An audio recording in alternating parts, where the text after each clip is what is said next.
Hey folks, Ray, DCRainmaker.com here. Today I've got 17 things you need to know about the new Osmo Action. Now, of course, this is not DJI's first camera on the market, though it is finally the first action camera. The closest they got to that was last December when they released the Osmo Pocket, which was a tiny little camera, but it wasn't waterproof and it wasn't a very wide angle lens, and it wasn't really good for action. But this is here now and I've been using it for a few weeks, so I've got a pretty good idea on what works well and what needs some love still. Now, of course, this is definitely not a marketing video in any way, shape, or form. It's not sponsored or any of that jazz. This is just me testing out the camera for the last 2 weeks. I'm gonna tell you the good, the bad, and a little bit of the ugly as well. Now, there's more information than I could possibly fit in this one video, so I've also got a full text, photo, and more video in-depth review you can hit in the description down below there. It's like 6,000 or 8,000 words. And before we get to the 17 official items, I'll give you one little freebie. The price here on this is $349, about $50 cheaper than the GoPro Hero 7 Black, and it's available starting today.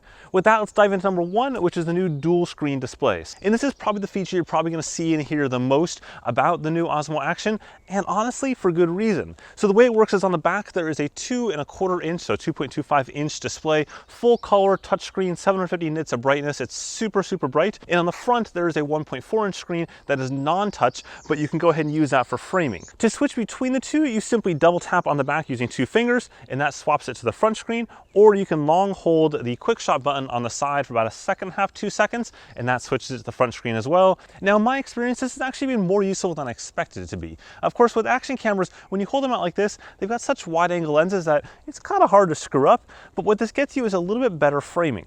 So if I'm holding it like this, I can go ahead and ensure there's not a bunch of extra space above my head, or things are more centered. Now, there are 2 modes for the way the front screen displays. The first mode is that it zooms the image in and basically just to the center, so it fills the entire screen. And the second mode is that it has bars on the top and bottom so that you get the exact same view that you're recording. Number 2 on the list is what DJI calls Rocksteady, which is simply their stabilization. It's very similar to GoPro's HyperSmooth, except called Rocksteady. Now, what's interesting here is this is not the company's first use of this technology, just the first time they've kind of branded and told you about it.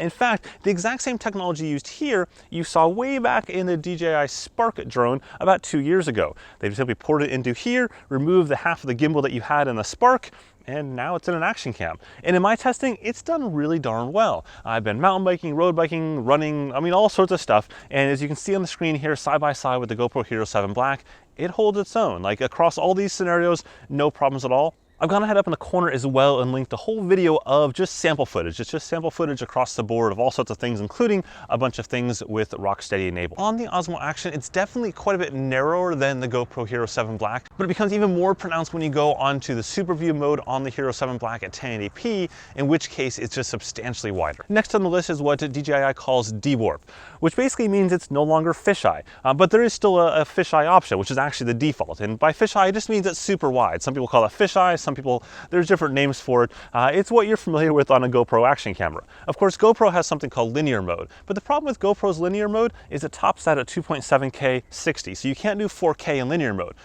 Osmo Action, you can. You can do 4K at 60 frames per second in their Dewarp mode, which means that you don't have any sort of warping on the image itself. Speaking of easy options, if you're finding this video useful, go ahead and whack that like button down at the bottom there. It really helps the channel and the video quite a bit. Moving on to the next item, which is waterproofing. This unit here is waterproof to 36 feet without any additional case, though DJI does sell an additional dive case if you happen to be going down deeper than that. Next, we got the user interface. In a lot of ways, it's pretty darn similar to GoPro's, but there are some differences. Starting off the similarities though, you've got like the gallery. You can go in there and look through different images and whatnot that you've already taken, or different videos that you've already taken. You can swipe from the right to get to the settings menu. You can go ahead and swipe up to get to resolutions, and you can go ahead and press in the bottom left-hand corner the ability to change modes on the display itself, as opposed to using the quick shot mode option. My only problem with the user interface is that the resolution screen has dark blue text on black background, which depending on where you are in the shadows and whatnot, like here in the woods, can be really difficult to see. You compare that to, for example, the GoPro Hero 7 Black, and it's big, bold, white text that you can see from far, far away. So that's a little bit of like a nuanced, polished thing that I'm hoping DJI fixes over time. Number 6 on the list is the buttons. There are 3 buttons on this camera. There is a record, start and stop button, which also takes photos. There is a display power on and off button. It takes about a second and a half or so to power on the camera and be ready to go.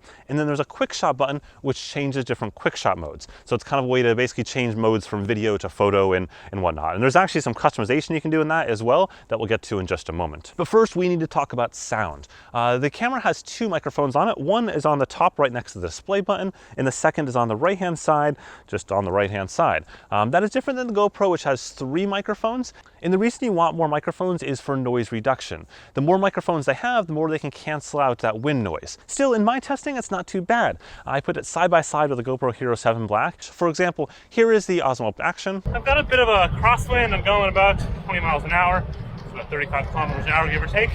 And then here is the GoPro Hero 7 Black. So you may be hearing like a water bottle or various parts of my bike rattling a tiny bit, but now both of those sounded pretty similar, but there's also times where both of them just sucked. And it just seems to depend on like the wind angle and the speed and all that kind of stuff. So it's generally good for most scenarios, but there are still some holes in both companies' offerings. So for that, you may want a microphone, which gets us to number 8 on the list. This camera does not have a 3.5mm port, just like GoPro doesn't have a 3.5mm port on it. Instead, they have a USB-C adapter. Now, in the case of GoPros, that's the size of like a Twinkie, versus this thing here is a whole heck of a lot smaller, very similar to that of the Osmo Pocket that came out earlier this year. The adapter came out earlier this year. Unfortunately, those adapters are not interchangeable.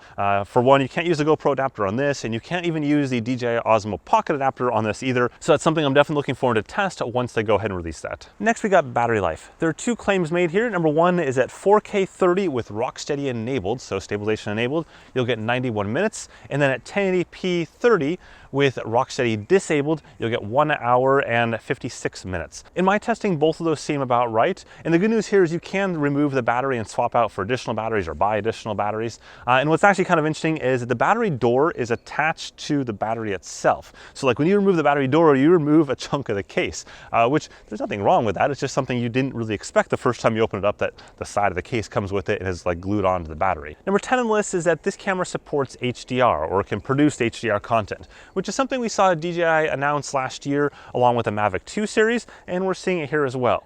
Now, the only downside is that if you're expecting to use that from an action standpoint, not gonna happen. Yes, you can technically do it, but the stabilization's not supported in action mode. You may say, I'm pretty steady. No, you're not. Nope. So here's me riding down the road. I'm on smooth pavement, just holding it out in front of me, and it looks horrendous. Now compare that to a few seconds later where I turn on stabilization in regular non-HDR mode, and it looks beautiful. Now, of course, if you want to use HDR in a static setting, like the camera's on something, no problems at all. It looks really, really good. In fact, it looks even better at night than the regular mode does. It really, things pop there at night in that scenario. But from like any sort of movement at all, and it's a complete lost cause. Now, moving on to something that is pretty cool, which is quick shot modes. This allows you to go ahead and move between different modes like we talked about earlier, video to HDR or photo, whatever you have there. But more importantly, you can customize those. So you can, for example, remove the HDR as one of your quick shot modes because maybe you think it's useless. And you can go ahead instead and add a custom mode. So like some DSLR cameras, you can create these new custom modes that have custom settings on them, for example, exposure and white balance and all this kind of stuff.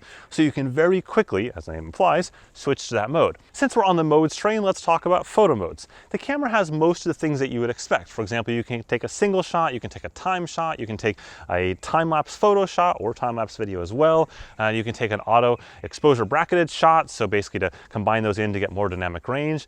And then there is burst mode. Now, before we talk about burst mode, let's talk about the good, which is the other modes. They all have different ways that you can customize the settings. So you can play with exposure and white balance. And in particular, for both video and photo, you can go ahead and set the white balance to any value you want. So unlike on a GoPro where you have like these kind of 4 preset defined options, in this case, I can go in any increment of 100 all the way up and down the scale. It's pretty darn cool. But we got to talk about burst mode. In this camera here, burst mode is limited to a whopping 7 shots. That's it. There's an option of 3, 5, or 7. Compare to that to GoPro, which has 30 shots a second, or you can do those 30 shots over a couple seconds. There's lots of different options and configurations there. 7, that's like burst distracted. It's like you got halfway through the burst and we're like, never mind. No more burst, folks. That's it. Speaking of fast moving things, you've got the slow-mo modes. These modes are offered at 120 frames per second or 240 frames per second, but they're only offered in 1080p or 720p. So compare that to the GoPro Hero 7 Black, which can do 2.7K at 120 frames per second. There's no option here on that. So that is a bit of a bummer there, but hopefully it's something that, again, DJI could probably go ahead and increase and tweak in firmware updates down the road. Also in future firmware updates is HyperLapse. It is something that will not be available at launch here, but is going to be available down the road as a firmware update. I've been playing with it in beta for the last couple weeks, and it's pretty cool. Kind of like a typical time lapse, except it's really, really smooth. GoPro calls it time warp, but again, everyone else just simply calls it HyperLapse. There's no time frame for when exactly this will be released, but it seems pretty close to being done, so hopefully it's pretty soon. Next, DJI has ND filters available for the camera itself. All you do is simply untwist the front lens right there. It takes just a second or two, and you go ahead and put the new ND filter on top of it. The reason you'd use ND filters is to get kind of better lighting control or contrast or clarity, depending on your particular situation. Now, we've got two more items left on this video, and both of them are pretty important. First up is a DJI Mimo app. And unfortunately, this is one of those things that's not so awesome. The app is what you use to go ahead and download footage from your camera to your phone. It's also what you use to control the camera. There is no live streaming in the app, so you can't live stream out to the internet, though you can do a live preview of what your camera sees. So you can go ahead and frame using your phone and whatnot. The problem though is some of the connectivity bits and some of the download bits. So for example, there are certain footage types that you can't download to when they download, they have to be converted to 1080p before they get in your phone. So you're losing some of that goodness that you've shot when you try to download these. The second bit is that from a connectivity standpoint, there's Wi-Fi just like GoPro, but there's no Bluetooth. So you probably didn't realize this, but what happens on a GoPro camera is that it goes ahead and it uses Bluetooth to jumpstart Wi-Fi. So as long as you have that camera on at some point in the last 8 hours, it'll use the Bluetooth, start the Wi-Fi, the apps connect, all is great. It's pretty much seamless to you. But with this camera here, I have to go ahead and physically ensure it's on, the display is on, most importantly, and that it's within range.